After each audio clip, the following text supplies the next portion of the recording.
So what's going on, people? Welcome to another video on the channel and another video for Apex Legends. Now in today's Apex Legends video, we're doing it about the Iron Crown event. It is time. It is now being released. Go download it, go play it, do whatever you want with it. It's the solos mode if you really do want it. But with the release of the solos mode, we've actually got a patch to go with it. So in today's video, I'm going over what the solos mode is, what's been added, what has been changed, and what are some of the fixes that we have gotten in this patch. So if we start it off with the first edition, which is the limited time mode of solos. Now the solos is going to be only limited time, remember this. It is only going to be, I think it was 2 weeks. But Respawn themselves has actually stated that they don't know if it's going to be a permanent thing in the future, but they're going to have to see if the demand is there for it to stay in the game, if it actually corresponds with what the 3 players was. If it actually becomes a lot more popular than the 3-player squad experience, then I think solos will probably stay. Now the next thing that has been added in this patch, or this collection of things that have been added in this update, is the new location on the map, and it is called Octane Town Takeover. Now this Octane Town Takeover is a massive adrenaline seeking type of adventure course type of thing. It looks like something that you would see out of like Ninja Warrior or something like that. It's got mega ramps with jump pad courses in it. It's got a ring of fire to eliminate enemies in style, so you can play it in solos and in the trios. So for this edition, I am going to put some pictures on the screen over the time that I've actually talked, because at the moment I can't actually get into the game to try and get some footage. I've got like 18 minutes before the download has finished. It's taking forever. I don't know why. Remember, the download is like 3.5 gigabytes on Xbox. I think it might be the same on every single other platform that the game is on. So have fun with downloading that one. Fingers crossed it goes faster than what mine is right now.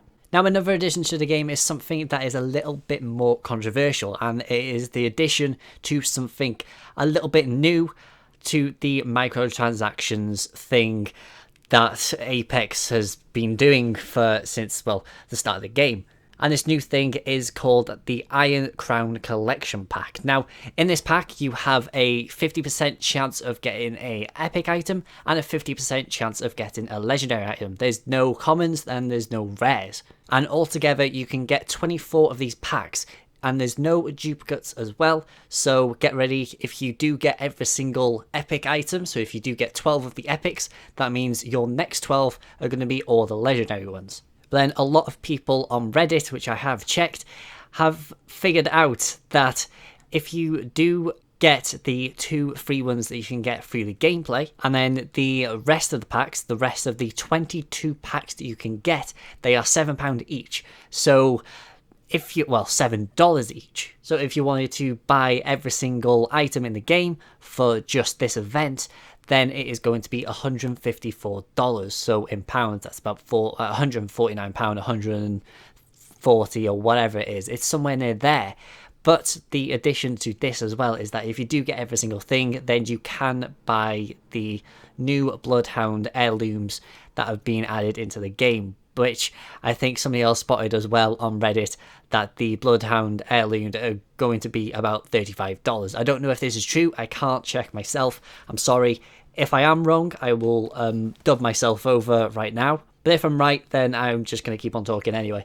But it's a lot of money.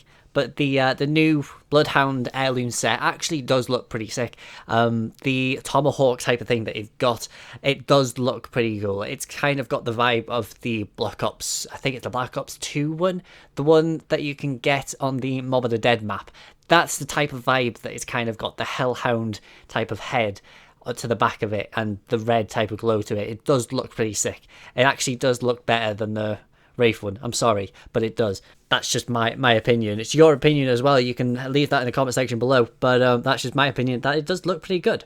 Now the next addition to the game through the Iron Crown collection is the addition of a new event currency, which is called crowns.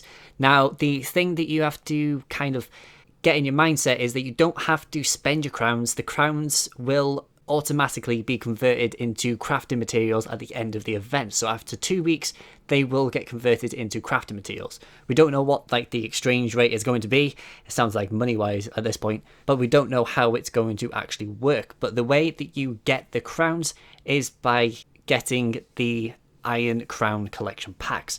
So that means you do have to buy the packs to get crowns. And then the crowns you can spend in the Iron Crown event store, which in the store it's going to have limited event contents. So it's going to have rare, epic and legendary content in the store. And I think that's all of the Iron Crown stuff that I actually have to go over. Thank God.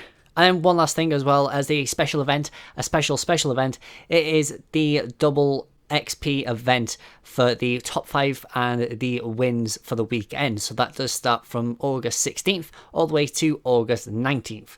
So remember to play the game through that. So that means you can quite easily grind out a lot of the stuff to get a lot more stuff in the game. So the bug fixes I am going to skip over. If you do want to go check them out, I will leave the Reddit post down in the description below. It'll be the top link, so don't worry, you can go check out all of those because there's quite a few and I don't want to drag out the video for too long. But if I do go over the quality of life changes, which the first thing is that they have added in a death recap at the end of the match, which will summarize and display the damage summary of your last battle.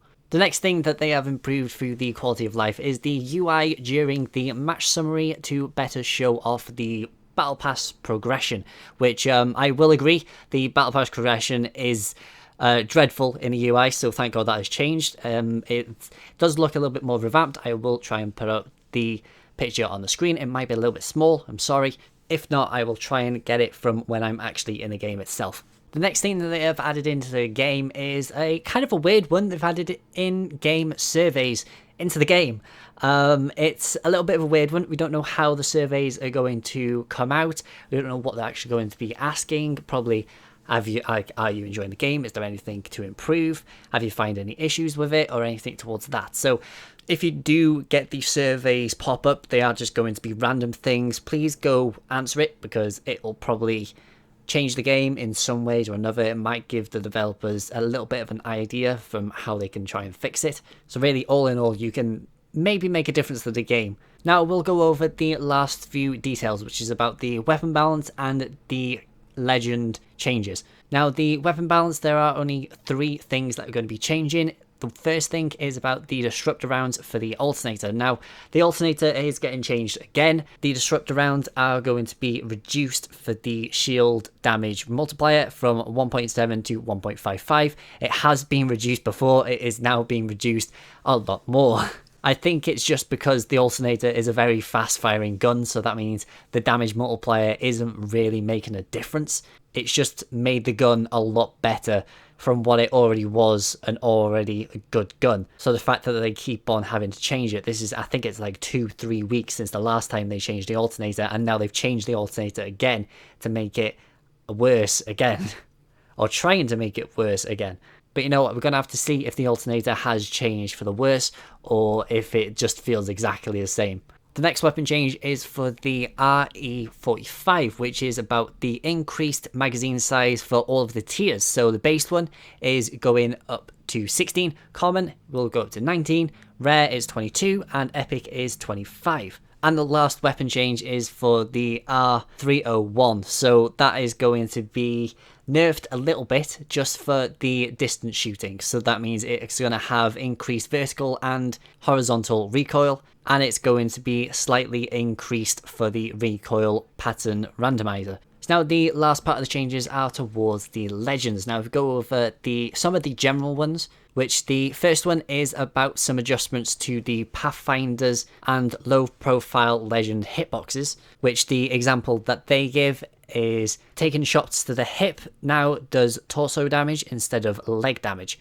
And one of the other general fixes and the massive exploit, which I have seen a lot of videos on Reddit, where players have been going down, still able to shoot. So that has been fixed. Thank God. It's a pain in the ass. I've seen so many videos of it where people have just gone down and they're not actually down, but they're just shooting like the Spitfire still somehow. But, you know, it's a great fix. It's an amazing fix.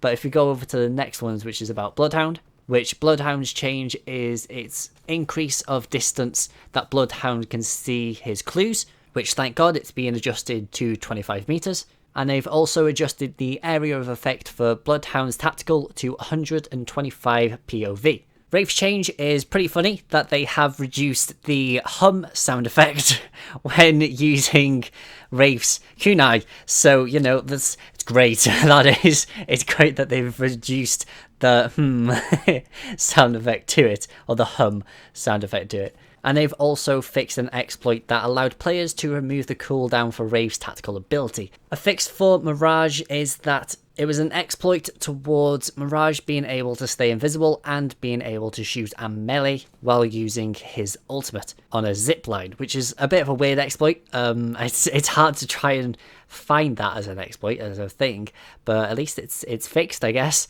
And the last one is for Octane, which his fix is a fix for the bugged jump pad thing where players aren't being launched off the jump pad. Go download the solos mode, go play it, go try it out, see what you think about it. If you do like it, then please go comment that down below. Say what you say about the solo event, say what you need to say about it. If you don't like it, say it. If you like it, say it down below. Might as well. I like people's opinions. But I hope you guys enjoy, and I will see you guys in the next video. So peace out.